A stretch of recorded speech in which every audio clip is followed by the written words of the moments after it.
You're listening to Stories to Create with your host, Cornell Bunting. Author, motivational speaker, and founder of ES Each Episode. Cornell sits down with inspiring voices to uncover the stories that shape who we are and who we're becoming. Get ready to listen, learn, and be inspired.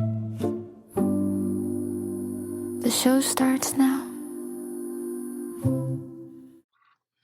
Yes. Welcome to another episode of Stories to Create podcast right here at ES Club. I'm excited to have you guys with us today. I'm your host, Cornell Bunting. Today on the show, we highlighting, listen, man, not just an entrepreneur, man. This man right here is making major moves in Southwest Florida and maybe close areas as well. We gonna talk to him about a lot of that, what that look like. But first, we gonna get to know who he is. I know him as my brother Wes. It's a beautiful thing. Sir Wes, I want to welcome you to the show, sir. Appreciate you. Yes, Thank man. you. And because you have such a French name, I would love for you to tell the audience the full name and how you pronounce it and all that stuff. I'm not going to tell you the full name, but I'll tell you the full name. I don't want to get too Haitian up in here. Yeah. So my name is Wes Moussignac, and you have to lift up your chin when you say the last name. Moussignac. Yeah, it's not going to come out if you don't lift up your chin just a little bit. You got to lift it up a little bit. Just a little bit. Moussignac. Wes Moussignac. Yeah, that's serious. Cognac Moussignac. Listen, I'm telling you, people, you hear that? That's dope right there, man. Yeah, that's a fire name. I ain't going to lie. I ain't going to hold you. Listen, that's so when you was in school and teacher be like, and they call your name, kids be looking too, innit? That's why, I got to teach people to say it because, the teacher's going to chop your name too. Moussignac? Is Moussignac? Moussignac here? I said, no. Yeah. That brother's not here. Yeah. But Moussignac. Yes, it's here. It's here. There you go. I love that, man. So, for the listeners, man, take us back to where you were born, grew up. Where was that? I was born in Haiti, in Port-au-Prince. Okay. The slums of Haiti. Yeah. Ooh. Well, Port-au-Prince is the slums of Haiti. I mean, a lot of people. It's a book right now. I just turned them on just now. Ooh, the slums of Haiti. That is. Riveting. Tell me more. Yeah. I like get the first two words out. I know, my goodness. I love it. But yeah, so I was born in Haiti, Port-au-Prince. Grew up there until about 8. Then I was transported into America via my mom, who was already here. Yeah. Not living her best life, basically struggling as a black woman in America. Yeah. And, not speaking the English language like that. Made a way for herself. She was doing housekeeping here, bought a home. Yeah. And, basically, brought me and my sister and my pops over while she was here making a way life for us. So I grew up in the South Bronx, New York. Did my education there. At some point, in life, I ended up in Florida. The land of make believe. Make believe. So before we dive into when you got to Florida, because you left Haiti when you were 8. 1,000 years ago, yes. Yeah. So school life, because that's a young age there. You're in like primary school. You got to do some primary school over there. I think it's primary streets. I told you it's the slums. Yeah. But yeah, I did some primary school, but I vaguely remember. Yeah. Such a long time ago, school was not consistent for me. Yeah. Being a poor person that lived in a society like that, where at that time where I was growing up, we had this militia called the Tontamaku, and they'll go around, taunting the community, killing people, beating them down, burning the place up. Yeah. So it was a crazy time, not a time to remember all the good times perhaps I had at that time because I was so distracted by devastation. Yeah, So man. That's Port-au-Prince. Yeah. And Port-au-Prince, as far as I'm hearing, it's still the same way. It's still the same now. And it's a system, it's a design, it's set up for it to be that way because it's an opportunity for those outside of that country to take advantage of the chaos because I watch Game of Thrones. They say the ladder to success is chaos. Yes. And they create that ladder to success in Haiti. They, go over there and take all the ventures, all the resources, and leave the people to fend for themselves. Fend for themselves, man. It's so bad. But so that kind of memory, motivates me, knowing that my mom was in the streets of New York. At some point, she was homeless. Mm-hmm. And I vowed to myself to never go broke or never put myself in position to be homeless. So growing up in New York, I would get all sorts of licensing, whether it's bartending, security, fire guard. I used to put dish, direct TV, dish on somebody's roof. I did a bunch of stuff. I acquired a lot of licenses. Yeah. My latest license that I got now is life insurance license. Yeah. I'm able to help somebody get the life insurance. So it's like I've always been consistent in trying to, or putting myself in position in a way where I can, never go hungry or never have an opportunity to fend for myself. Because I acquire all these skill sets. Man of many trades. So I'm an entrepreneur. Yeah. My passion. My wife hates me. Because we not gonna say she hates you. No. I said it in a lovely way because as an entrepreneur, you have to have a focus. You have to be determined. Yeah. No one's gonna know what's inside of you, what's burning. Right. And you're not gonna get it. You're not gonna understand it. It is what it is. But as long as you make sure that, you take care of your family, you are seen and are there and heard when it's time to take care of your kids. I believe as long as you are establishing that and making that concrete, that's your foundation. And you can go out there and truly conquer. I love that, man. It's now, so in New York, so you were in New York for, most of your teen and early 20s. No, I was in New York for most of my life. Okay. I started my entrepreneurship there. I started with, doing, fixing people's credit. I was a beast on that. I was helping people do that, change their lives around, put them in position to acquire funds, whether it's personal or business. So I made a lot of money in New York. I was pushing the big whips back then because that was that mentality. You have to show up and show out. Yeah. And I was attracted to acquire more clients and more customers to buy into your business. Right. I'm not about that lifestyle anymore. Yeah. It's there, but I've been there, done that. Actually, I had a nice little Benz. Yeah. S550. Moving around. Yeah. Smooth. But now, I drive a Toyota Camry. I'm all about family, baby. Yeah, it's all about the family. So I got bigger fish to fry now. Yeah. It's once you get to a point where you understand the assignment. I think the material stuff is not really it's frivolous things. Yeah. You're not taking it with you when you go. This is true. So you create moments with friends, family, colleagues and business partners, and hopefully you can make an impact. Yeah. Not only within your family, but within your community. And when you leave, your spirit is still around. Yeah. I believe in establishing that kind of foundation. Yeah. I love that you say that, man. When you were saying that, I was remembering a thing my grandma told me a long time ago. It was a funny story because she said, there was this lady that, feared her husband, and her husband make a lot of money, and he was all about his money. Mm-hmm. And he's like, listen, you better make sure when I die, all my money go with me.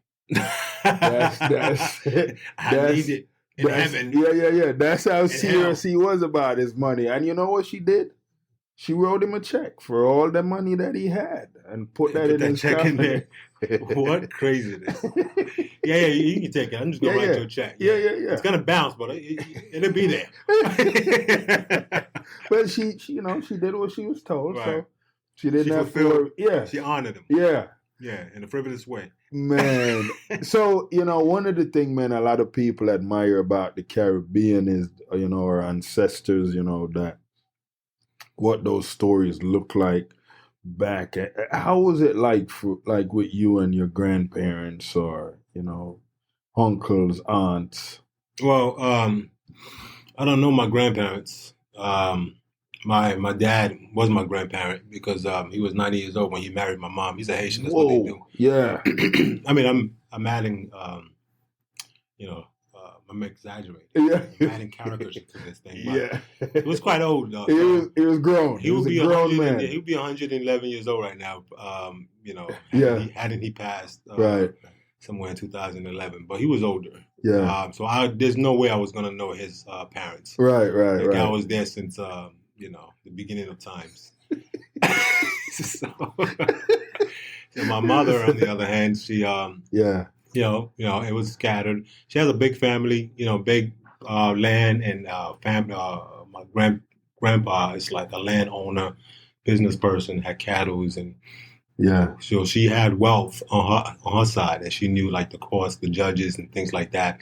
Okay. But the country is not stable for people to sustain, their status. So right. when things scattered, when he passed, I guess she had to fend for herself, and her and her brother made their way to America and did that thing. Yeah. But I don't know grandparents. Yeah.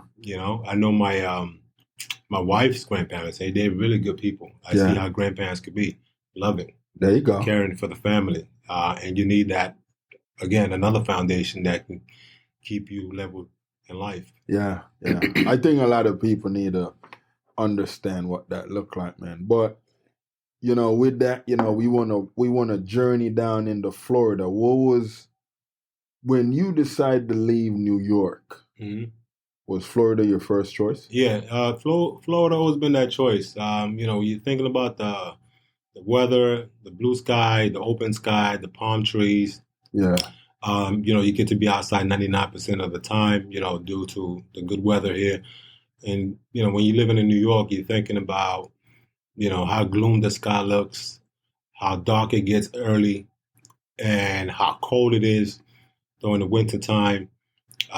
Frost bites, walking in snow, shoving in snow, things like that. So, I'm surprised I did it for that long as I did. Right. And then my wife was like, think about this. Why shovel snow when we can shovel sand? Ooh. I said, you damn poet, let's go. Yeah. She was poetic. Yeah. We got out, we rallied the troops. When we came down here, we brought down four families with us. Wow. So we brought down 4 families. There was about probably 15 of us.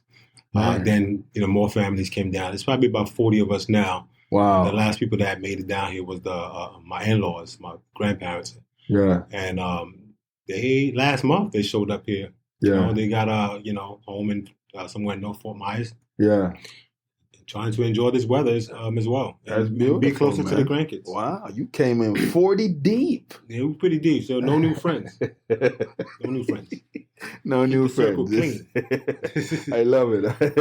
I love it. Now, you hear, you kind of see the flow of things going. And I think, in Southwest Florida, they got like this art vibe where you have a lot of artistic individuals. And then, of course, there's a lot of realtors as well.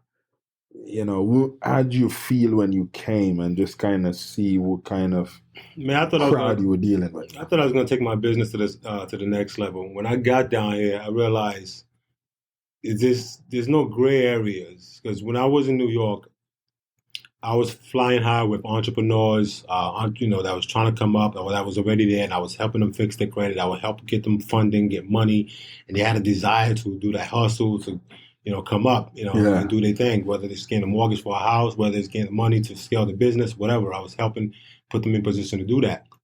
Coming down to Florida, it's like nobody has any desires here. You're either old and asleep, and you're about to die, or you're slaving on Plantation, Avenue. Oh my goodness! And you're working hard.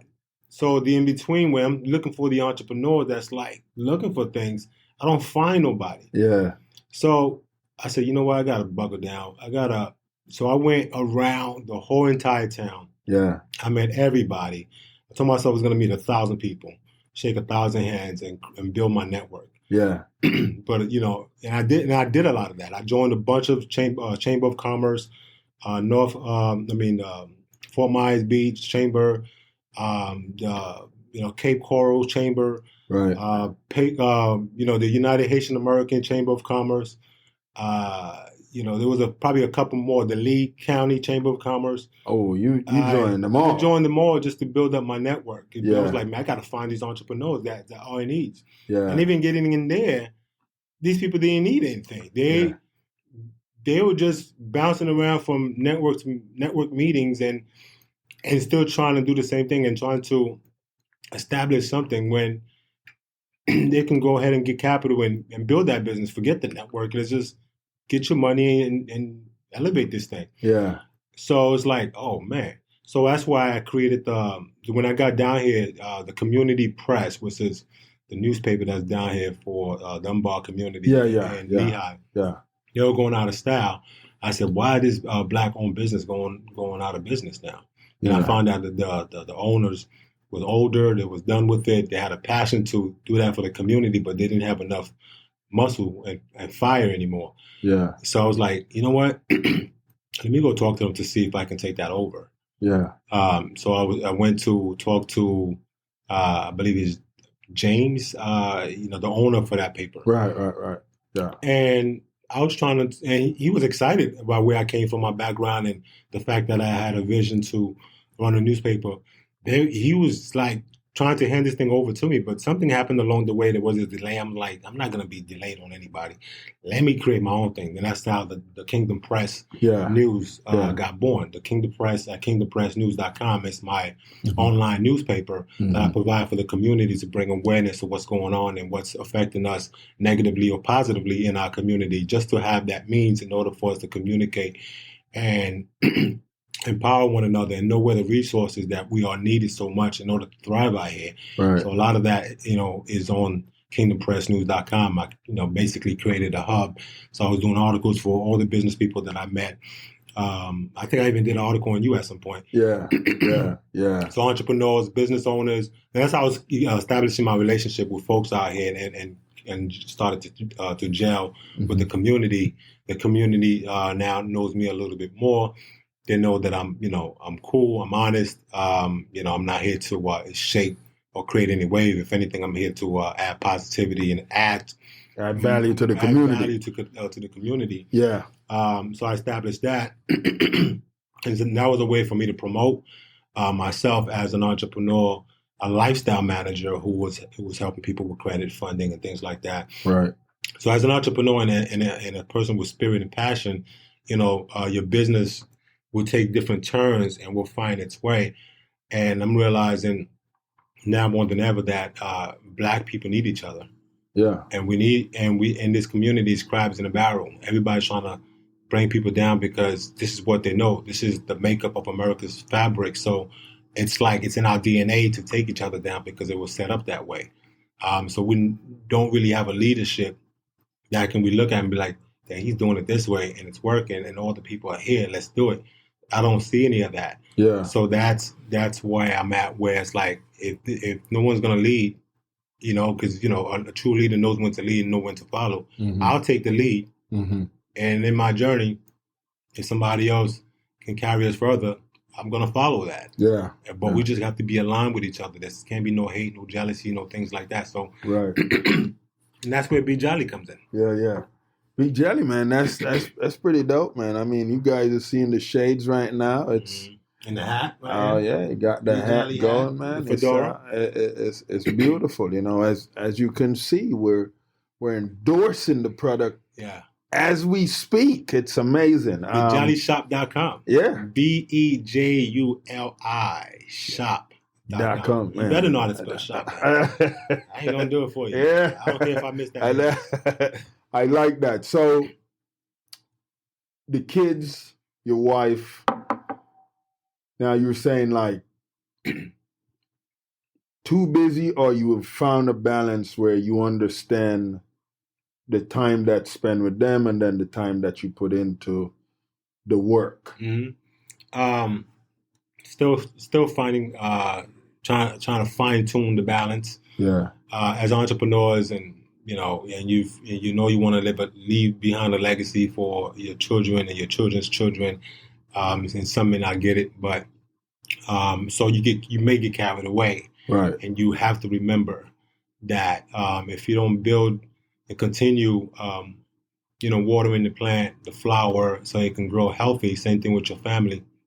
You have to remember to do that. Yeah. Pour into your wife, pour into your kids, and I'm still in the workings of that, and I'm still trying to make those things better. But when you understand what's in my heart, we have to be somewhat patient, but definitely, it could become a struggle because at the end of the day, no one's gonna do what you want to do, not only for yourself and family, and maybe no one will get it, but you have to still have the courage, right, to go after that passion, that dream, because if not, you would be regretful. Yeah. I don't want to be regretful, right, but I also don't want to lose family neither. Yeah.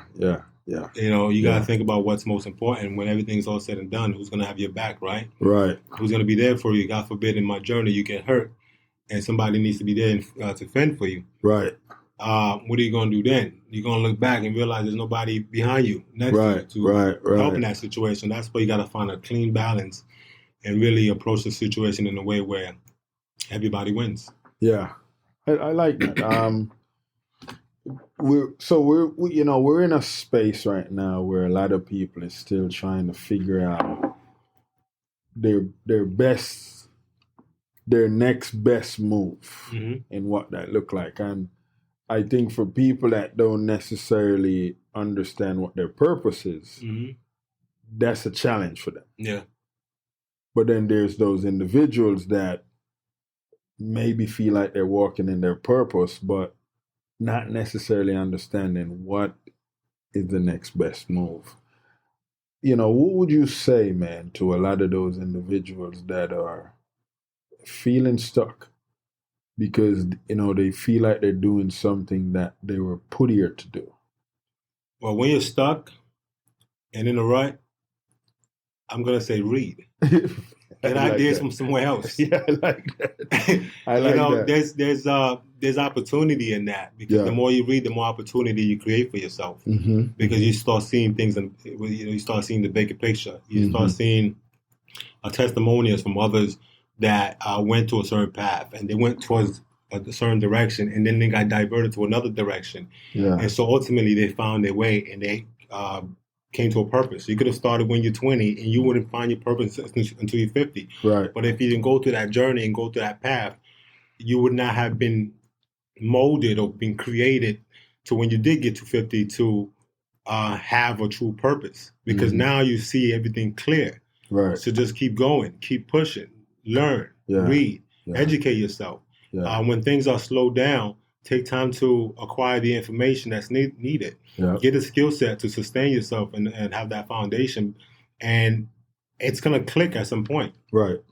As long as you have a passion. But if you don't have no passion for whatever you're doing, then it's going to fizzle out. Yeah. It's, you're going to do it. You're going to say, oh, I see this guy doing this. He's getting money on it.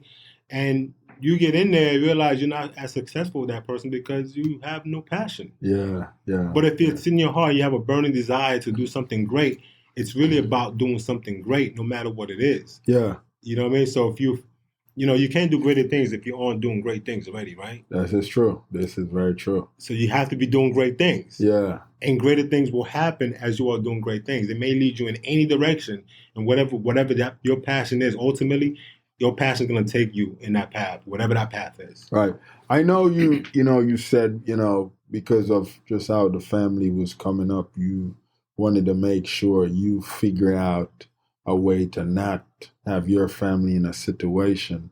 Well, what was school life like when you came to America? Like you got to New York. Did you do did you do a lot of school or? Oh yeah. So when I got to New York, I knew no English. So because I knew no English in a English speaking community, Right. I really had to learn the language in order to communicate. The first time I got to school, I was in third grade because I was 8 years old. I remember being chased by this young little girl who was my age. I didn't know, and I had no idea why she was running after me.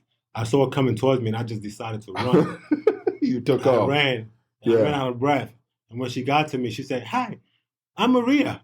Wow. I said, "What? You wasn't trying to harm me?" Yeah. So I didn't know what to even say to that person. So that put me in a position of like lacking power, I guess. I was like, damn, I can't even say what my name is. So it literally took me 3 months to get the English language because I went on a tangent of learning the language. Yeah. And I studied, we went word for word.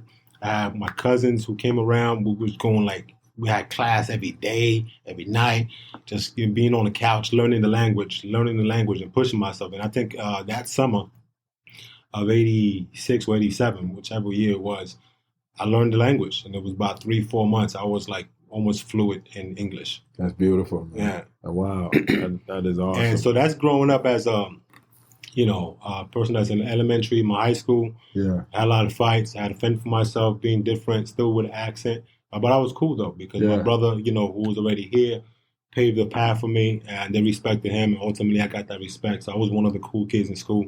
That's good.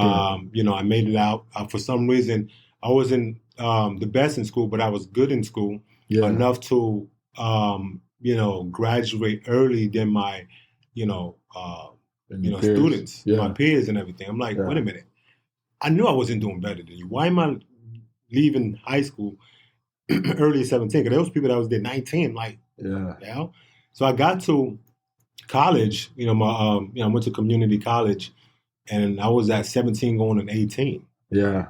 But when I think back, I'm like, that was pretty early because not a lot of people make it to college at that age sometimes because they get let back or they've been slacking, whatever. Yeah. I was chasing females at that in high school. I had a nice girlfriend, but when she went away to college, I got to playing. Yeah. I was a little pimp. There you go. But those lights are over. Yeah. But I mean, like I said, I always had that mentality of not being broke. Mm-hmm. I went and got all these licenses. I went and got all these trades, and to make sure that I can always fall back on something. Yeah, yeah. Education. I like that. So you never got into any sports in school? I played basketball. Basketball was my thing. I think there was no. I mean, I played football. Community football with friends. I played baseball. I was happy with those things. But basketball, I had a mean crossover. Believe it or not, I may not look it, but I was dunking. Ooh. I had, I used to work on my legs, and I used to dunk. It wasn't a crazy dunk because I got over just to put it in there. You got enough up there. Enough up there. And for a guy who was like, 5'9", 5'10", I worked on myself. But ask me to do anything like that now. Not happening. Just shoot me. It's not happening. Yeah. So now your relationship with mom, what does that look like? Stay with us. We'll be right back.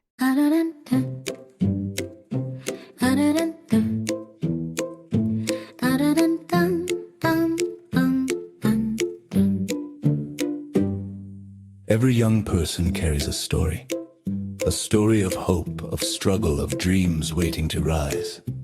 But in too many undeserved communities, those stories go unheard.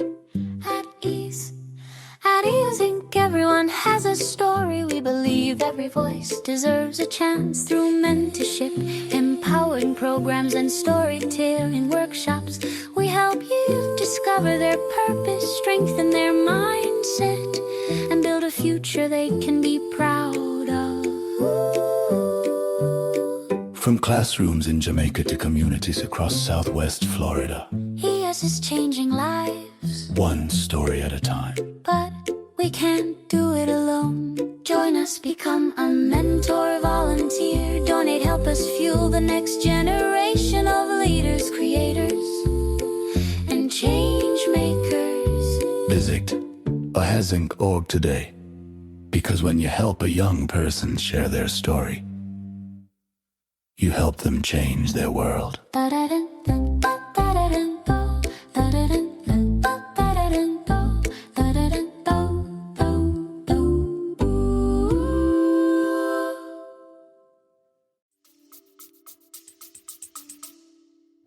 I had a good relationship with Mom. I would say I think, but my sister would say, yeah, you was my favorite. I think it's a middle child thing. I was always kind. I was always there for my mother when she needed to go to, hospital. Yeah. I was probably the one that will be there, and all through it. It's like I was the one that was focused on that. Whether it's my father who needed it at the time before he passed, Right. and my mother who needed whatever. So I had a good relationship with my mother. She gave me everything that she needed. She's the one that provided a life where I can be who I am now. Is there any type of Haitian music that you remember that you guys played a lot in the home? Nah, my mother, as soon as she left Haiti, she just became this person here. She was a Haitian woman in America who just left Haiti. She never went back. She never looked back. No music was played. She was basically about sustaining a life for us, hardworking, leave the house early, come home late type of life where, between her and my dad at the time, they found a way to fend for us. But there was no music playing. It was just hip hop music, American music. Growing up in that space, I can't tell you anything about Haitian music. Even though, growing up in college, I have friends that play the music. We enjoyed it. I danced it. But, my focus is, I always had a focus on trying to win out here. Yeah. So it's like I wasn't really about music, and I know of it, and if I hear it, I'm like, hey, that's my shit. That's my thing. Yeah. But for me to be specific with the names, the artists, and right, I enjoy the music. I dance. I move to it, but I'm not one of those avid music people that's following a certain thing. So some would say, because when you're talking all that, I'm thinking of, like, in my eyes, I feel the biggest band that came out of Haiti and just made it huge in America was Fugees. Well, that's in the mainstream. That's not even a Haitian band. That's just the individuals are from Haiti. Yeah, that's an American band. But I'm thinking you're gonna go along the lines like Carry Me. Carry Me is pretty big. Yeah, real big. Yeah. There's another one, T-Vice. Yeah. There's another big one I can't put my hand on. Yeah. But they were a young group. They had a whole entire band. They went around Haitian community, country, out of the country, and they did their thing as real Haitian music, Haitian language music. Yeah. And the Fugees is just, incredible that our people can do something in such a big league. Right. Being a worldwide entertainment group. And the Fugees, when they were doing it, they were the biggest thing out there. I was proud to be Haitian with them. And the fact that we out there like that. But our people's like that. We're big. Yeah. We're passionate. You guys do a great job in a lot of what you guys do. So I really like a lot of that stuff. And they say music is really powerful, and I super. At some point I was hoping that the big musicians would have find a way to bring peace to Port-au-Prince, like where they could communicate with those rebel leaders. Yeah, it's like people don't want to mess their money up, and that's the problem. They're not willing to let go of their money in order to do something righteous, something just for the community. Think about what hip-hop is able to do for the world. Right. And the people that create that thing can't get a dime out of it. And if they do get the money, they are prevented from doing anything for the Black community. Right. Because everything's by design. Think about all the wealthy people that we have that can actually come together and create an entire community. They can literally go buy 1,000 acres of land and create a whole community that thrives bigger and better than the Black Wall Street that we have, with more security, with militia to be out there, military to be out there protecting those properties. Yeah. Why, we can't do that as people with money already. Yeah. And you have money and you go get the talent that's beneath you. Not necessarily beneath you, but that's in the community that's doing amazing thing, and just put them on a pedestal, and just fund them to be there for the community. Right. Some would say once money comes in play for a lot of individuals, they change.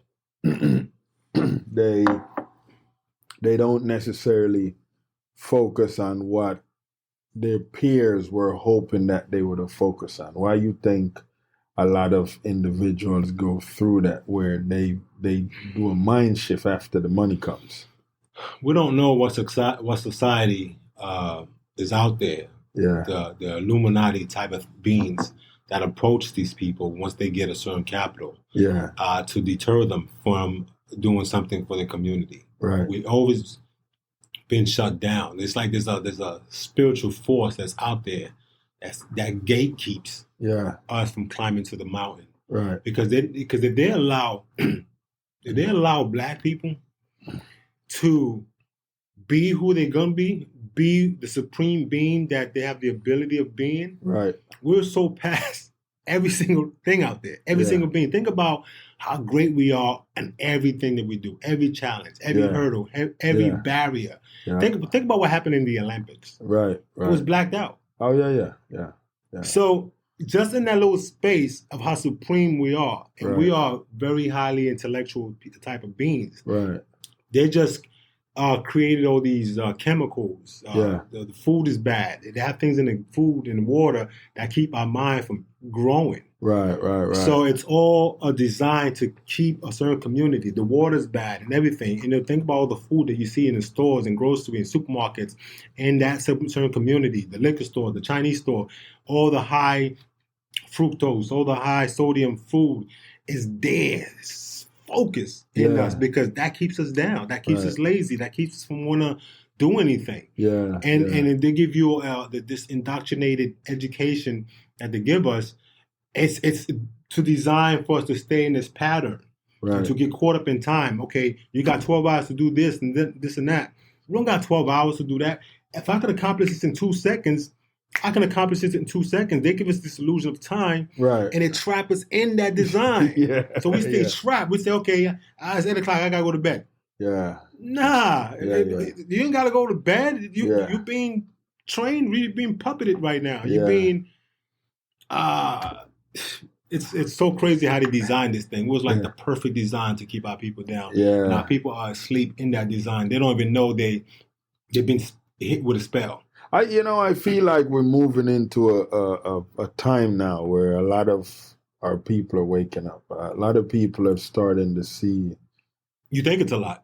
Well, it looks like it's a lot. It looks like it's a lot because I'm around a lot of them. So your energy, whatever you're putting out there, is what you're getting back. So you're getting back all these people that's awake because you're awake. Yeah. And so those are the people you see. But outside of that, the majority is dead asleep. They're just hanging out. They're thinking about playing Fortnite, Grand Theft Auto. They're thinking about football and who's playing who. Like, they're getting money on this. Basketball, who's playing who. Oh, you know what this guy did last. He seen that dunk. Boxing, whatever. They pacify us with all these entertainment and keep us distracted, man. It's ridiculous how sound asleep that we are.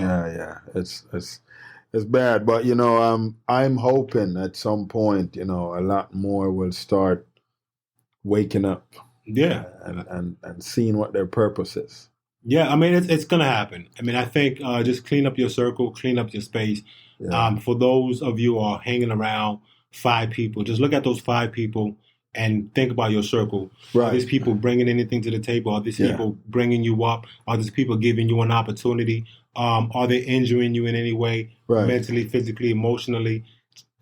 Cut everybody off. Be on your own. Yeah. You are your own circle. Mm-hmm. And when you meet a like-minded person like Cornell and me, we naturally gravitate to each other because there's not a lot of us out here. Right. We naturally are respectful to each other because there's not a lot of us out here. Definitely. We naturally love each other because there's not a lot of us out here, and we need us. Right. This is true. This is very true. It's amazing. Yeah, man, it is, man. And, with, how engagements happen now. And, because I know now, it's few of us, that I know put on events that hope the community will come out and educate themselves in a certain areas. Mm-hmm. Even with your insurance stuff, Mm-hmm. do you get to do a lot of events where people can get to come out and be aware of? Yeah, that's why we have the Kingdom Press News medium online at kingdompressnews.com. Subscribe to our online newspaper, man, because you get to know a lot of what's going on in our community. Yeah. And but yeah, I mean, as far as people, you just get some people that's like you out there that's finding their way and doing their thing and growing and elevating. But for the most part, people don't want it. Yeah. There's a lot of responsibility that comes with being a force, being an energy, a spirit out here. Yeah. There's a lot of money being spent being that person. Right. So most can't fathom of having their own money to do X, Y, and Z, right, and it results to the working aspect of things, and which is fine. Right. Save your money, grow your money, and then elevate, and take your money and invest it until you can kind of start clicking to do something bigger. Right. But everybody is caught up with this life and time, the precious time that flees them, that leaves them. Because it's like there's not enough time to take care of family, to take care of these bills, to go to work, and to do entrepreneurship. So it's like, you know what, I'm giving up. I'm not even gonna start. Right. So it's that until we remove certain layers of difficulty for our people, because our people got it bad. It's not even their fault. Yeah. It's just that design in the food, like I said, and everything that they give us to keep us down. Mm-hmm. So naturally, we are in a low vibrational state. Yeah. And it's the vibration. You have to raise up your frequency, be in the love space, and love the people around you. Mm-hmm. And that generates to money at some point, right, if you follow your passion with that. I love that. I love that.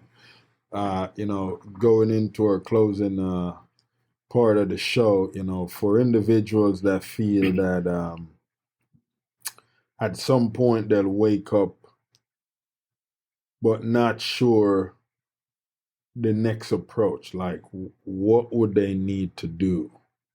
And they can even plug in with you, but what would they need to do to make that next step that is going to allow them to start walking into that purpose that they're here to serve? Whatever your vibration is, move it up. Yeah. Raise it up. Yeah. Become a great, energetic person. Become attractive in that way. Learn how to help people without expecting any return. Ooh. Have zero expectations. Yes. Just do the work. Yeah.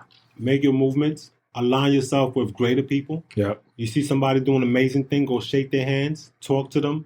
Yep. Get their math, follow them on Instagram, social media, be more inspired by them, and eventually you're going to find your way. That's dope. You're going to be there just like they are. Yeah. They may fall off at some point, and you right there to carry that torch. Yeah.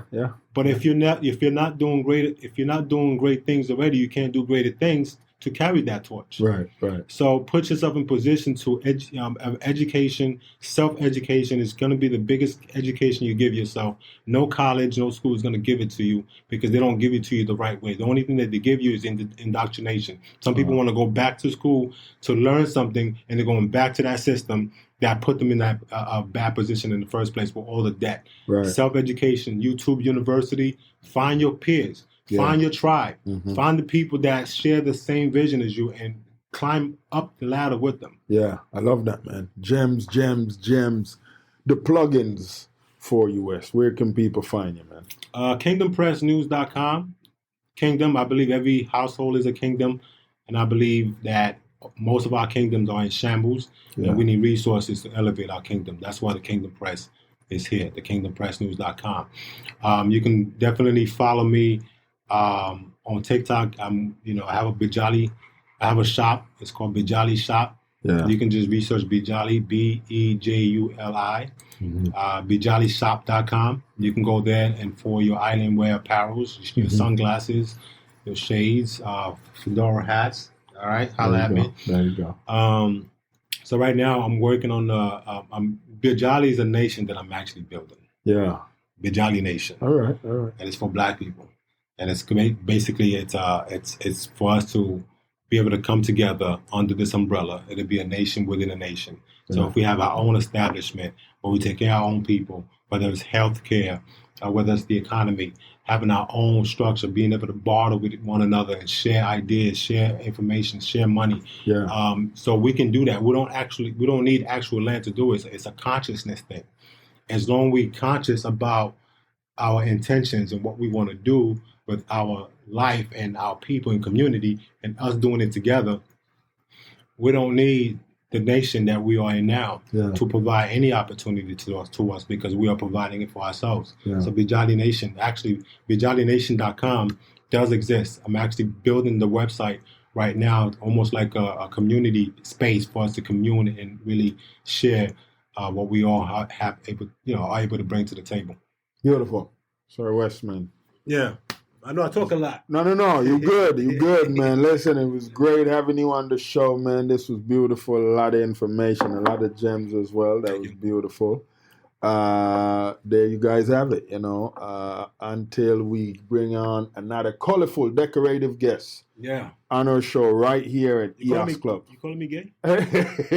Decorative guest. Oh. Decorative guest. I don't mind being gay. I'm going to drink my coffee and be gay.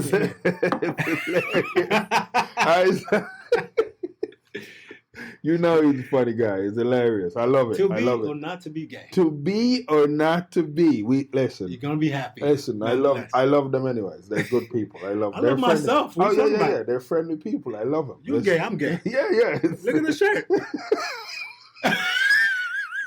That's where we going. That's where he really wanted to say.